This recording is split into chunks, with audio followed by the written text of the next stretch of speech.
నమస్కారం. ఏంటయ్యా ఎంత ఆలస్యం చేశారు? నేను భయపడిపోయాను. సారీ కొంచెం లేట్ అయింది.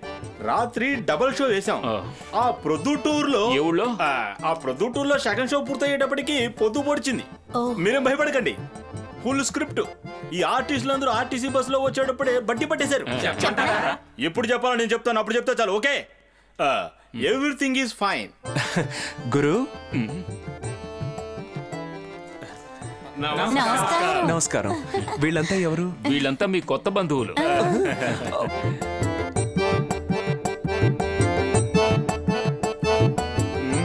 ఇదంతా అస్సలు వర్కౌట్ అవ్వదు. వీళ్ళని చూడగానే తెలిసిపోతుంది ఏదో వీధి నాటకాల కంపెనీ నుంచి వచ్చా. Roshan,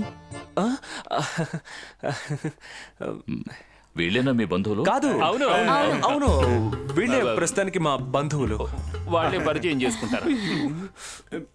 hello, I am Gabbar Singh, IPS. Okay. నేరస్తులను తేల్తే నిర్దాక్షిణ్యంగా శిక్షించే high court chief judge Parvathi. Oh good.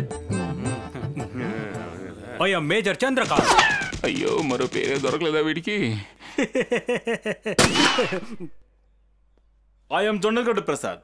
నేను పెద్ద బిజినెస్ మ్యాన్ ని. నేను డాక్టర్ శంకర్ దాదా ఎంబీబీఎస్. అవును. బాబు. అంకుల్, నేను బాబు రోషనా. మేము వచ్చేసామురా.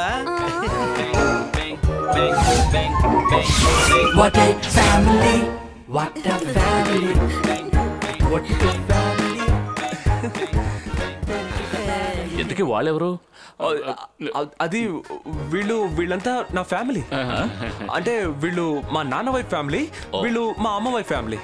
ఇలా అంతా కలిసి ఉంటేనే కదా ఫ్యామిలీ వృద్ధి చెందుతుంది.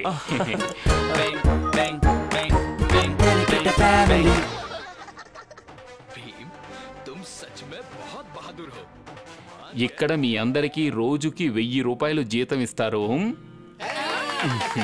ఆగండి ఆగండి గురు, కమ్. ఏమిటి ఇక్కడ డిస్కషన్? ఈ కుటుంబానికి భారం కాకుండా ఉండాలని కదా. ఏంటి? అది మేము వార్షిక బడ్జెట్ గురించి చర్చిస్తున్నాం అంతే. ఓ, యు మీన్ యాన్యువల్ బడ్జెట్. ఈ రోజుల్లో ఇంత పెద్ద ఉమ్మడి కుటుంబం, ఈ ఐకమత్యం చూడగలుగుతానని నేను ఊహించనే లేదు. ఎనీవే, నాదో కోరిక. ఇంకా పెద్ద కుటుంబం మా వల్ల కాదు. ఏయ్, మరేం లేదు గురు, వీళ్ళ కుటుంబం కథ నేను వినాలి. ఇక్కడ చిన్నపిల్లలు కూడా ఉన్నారు కదా, వాళ్ళ ముందు ఎందుకు, వద్దులేండి. గురు, వీళ్ళ ఫ్యామిలీ హిస్టరీ నాకు తెలియాలి. తెలిస్తే నాకు సంతోషంగా ఉంటుంది. చెప్పండి సార్, వింటాను. కమాన్.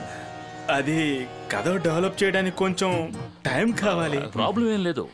ఎవరో ఒకరు మీ కుటుంబం గురించి మొత్తం కథ అంతా చెప్పాలి. ఫుల్ స్టోరీ మొత్తం. అంటే మీ పూర్వీకుల నుంచి మొదలు పెట్టాలి.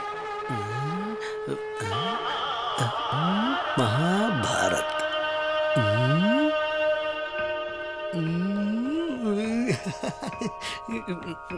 కథ నేను చెప్తాను. మొత్తం కథ చెప్పాలి అంటే 2 తరాల కథ మీకు చెప్పాలి.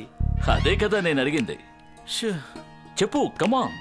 మా తాత గారికి 2 మగపిల్లలు, రామారావు, విక్రమరావు. చాలా అందంగా ఉంటారు. రామారావు పెద్దవాడు, పుట్టుకతోనే అంధుడు. అంధుడా? కళ్ళు లేనివాడు, ఐ మీన్ బ్లైండ్.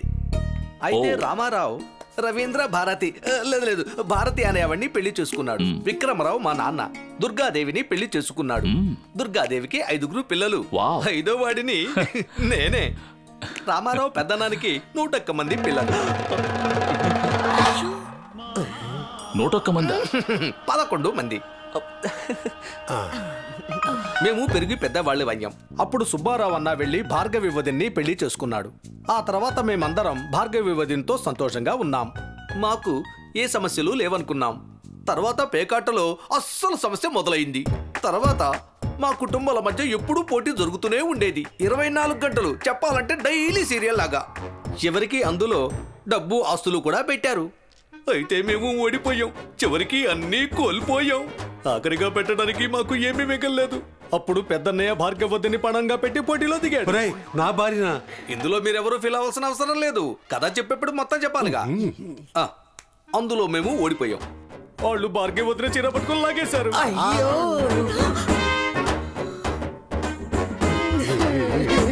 అప్పుడు మా దూరం బంధువు కృష్ణచంద్ర బాబా వచ్చి మా వదినికి చీరలు ఇచ్చాడు.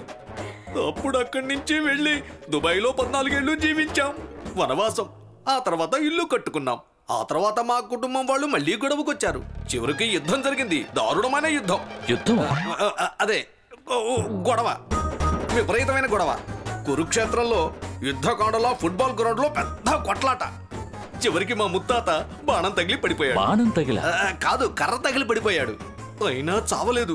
18 రోజులు అంపశయ్య మీద ఉన్నాడు. అంపశయ్య మీద?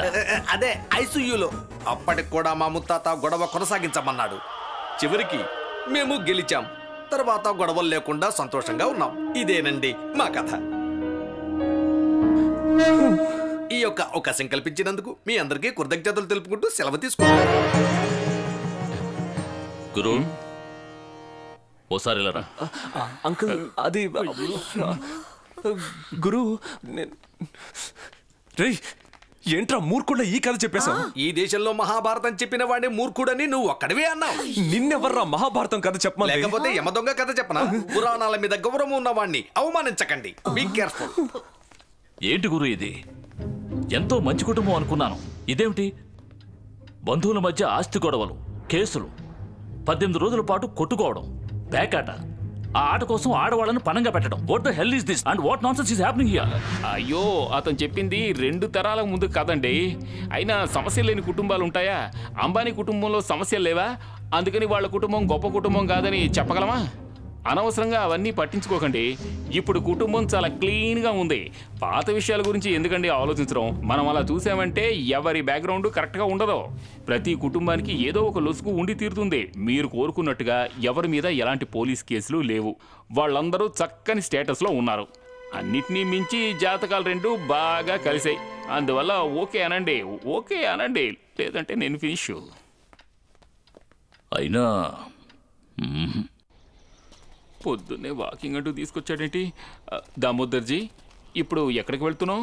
గురుజీ, ఈ కుటుంబం గురించి మనం తెలుసుకోవడానికి ఒక దారి ఉంది. అయ్యో, మీరు పొరపడ్డారు. ఇది బస్ స్టాండ్కి వెళ్లే దారి. అదే, అది కాదు గురు. మరి వాళ్ళది మొదటి నుంచి ఇక్కడ జీవిస్తున్న కుటుంబం కదా. అవును. మనం ఇరుగు పొరుగు వాళ్ళని అడిగితే ఈ కుటుంబం డీటెయిల్స్ అన్ని తెలుస్తాయిగా. దానికి మనం ఎందుకు అక్కడికి వెళ్ళడం? వాళ్ళనే మన దగ్గరకు పిలిపిద్దాం. కాదు, ఇది అమ్మాయి పెళ్లికి సంబంధించిన విషయం కదా. అటువంటిప్పుడు మనమే కదా వెళ్ళాలి. ఇతను నా చావు చూడకుండా వదలడం. హలో, ఏమైంది గురు? కొంప మునిగింది. దామోదర్ గారు నీ గురించి తెలుసుకోవడానికి మీ పొరుగింటాయన దగ్గరికి వెళ్ళారు. ఏ పొరుగింటాయన?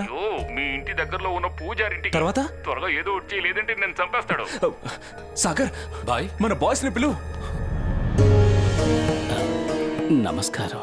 నమస్కారం. తమరెవరూ తెలియలేదు. మేము దగ్గరలో ఉన్న మంగళ హౌస్ నుంచి. కూర్చోండి, కూర్చోండి. Thank you. కొత్తగా ఎవరో ఆ ఇంట్లోకి వచ్చారని విన్నాను. అది మీరేనా? ఎవరో నాటకం కంపెనీ వాళ్ళని నాతో చెప్పారే. నాటకం కంపెనీ బస్సు కూడా చూశాను. మీరు నాటకం కంపెనీ వాళ్ళ? కాదు. ఆస్తులన్నీ పంచుకున్నప్పుడు మా అన్నయ్యకు వచ్చిన వాటా ఆ మంగళ హౌస్ ఆయన కొడుకులు ఎవరికో అమ్మేశారు. తర్వాత ఎన్నో చేతులు మారి అది మీ దగ్గరకు వచ్చింది. ఆ ఇంట్లో మీరు ఎంతమంది ఉంటున్నారు? లేదంటే ఆ ఇల్లు కూల్చేసి రిసార్ట్ కట్టించాలనే ప్లాన్ ఉందా?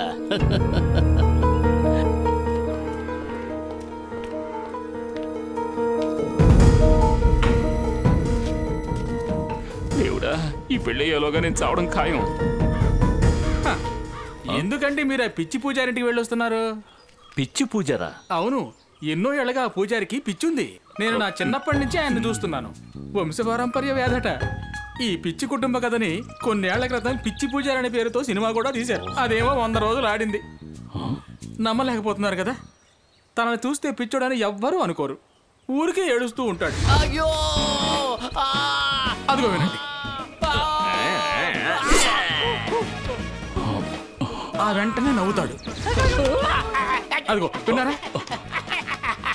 ఇదొక్కటే కాదు సార్, తరచూ గుడ్డలు చించుకొని పరిగెడతాడు. అందరినీ చాలా ఇబ్బంది పెడుతూ ఉంటాడు. అడుగు అడుగు వచ్చేసాడు. అమ్మా, ఏరా, పోరా, పోరా. ఇంటికి పో. ఆ? పాపం పాపం సార్, పూర్వీకులు చేసుకున్న కర్మ. ఒక్కొక్కసారి అతని పరిస్థితి చూస్తే గుండె బద్దలైపోతుంది. నా గుండె క్షణానికోసారి బద్దలవుతూ ఉంది. మీరు ఇప్పుడు అక్కడికి ఎందుకు వెళ్ళారు? అందుకే వాడికి ఇప్పుడు పిచ్చి ఎక్కువైంది. ఊరికే మనం ఇంటికి వెళ్ళాం. అదే బెటర్ అండి. నేను ఇప్పుడు ఓ నిర్ణయానికి వచ్చేసాను. వెంటనే వేదిక రోషన్ల నిశ్చితార్థానికి ఏర్పాటు చేద్దాం. Shall we go? దేవుడా శివ శంభో.